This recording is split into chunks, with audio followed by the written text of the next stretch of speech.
ليتك أيها الحبيب وأيتها المباركة في هذه اللحظات القادمة تقول لربنا كده: روحك القدوس فليهدني إلى الاستقامة. املأني يا رب بروحك القدوس، املأني بروحك القدوس، املأني بروحك القدوس. خليني مشغول بالطلبة دي يا رب، خليني مشغول يا رب بالنعمة دي، خليني يا رب مشغول بالعطية دي.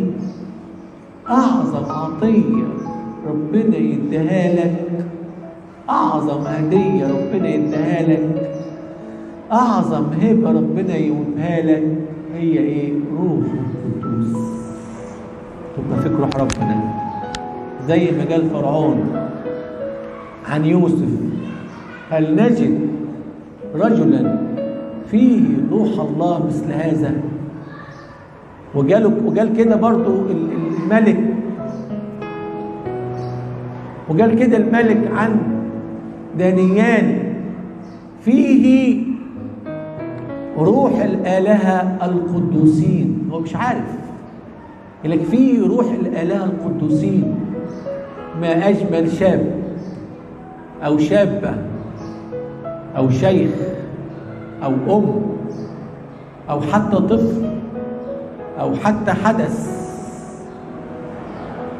فيه روح الله القدوس يسكن مستريح، يكون أيقونة جميلة للسماء، يكون كائن سماوي بيمشي على الأرض، يمشي على الأرض بخفة، يمشي على الأرض كده ويستعمل الأرض وسيد الأرض. زي ما بيقولوا كده إيه؟ ثبتت لي الأرض لأمشي عليها، مش هي تمشي عليا، لا، ده أنا اللي أمشي عليها. ونقول له كده: يا ربي اخضع أعدائنا تحت أقدامنا، وما نكونش إحنا تحت أقدامنا، تحت أقدام أعدائنا يا رب، اللي هو الشياطين. الإنسان اللي فيه روح الله القدوس مليء، والإنسان اللي روح الله هو صديقه، هو أنيسه، هو جليسه، هو حبيبه، ده شخص تاني. أينما حل السلام، أينما وجد الفرح، أينما كانت البركة.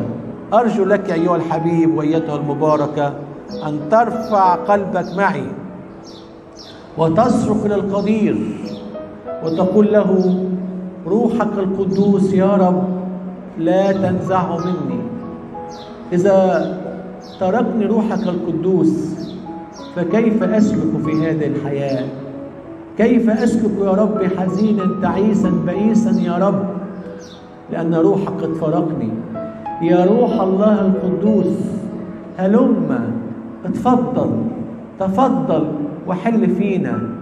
امنحني يا ربي ثمر روحك القدوس، محبة ليك، محبة لإخواتي، ومحبة لأعدائي، ومحبة للأعداء، ومحبة للفضيلة، محبة وفرح وسلام ولطف وصلاح وإيمان وداعة وتعفف. لإلهنا المجد الدائم أبديا، آمين.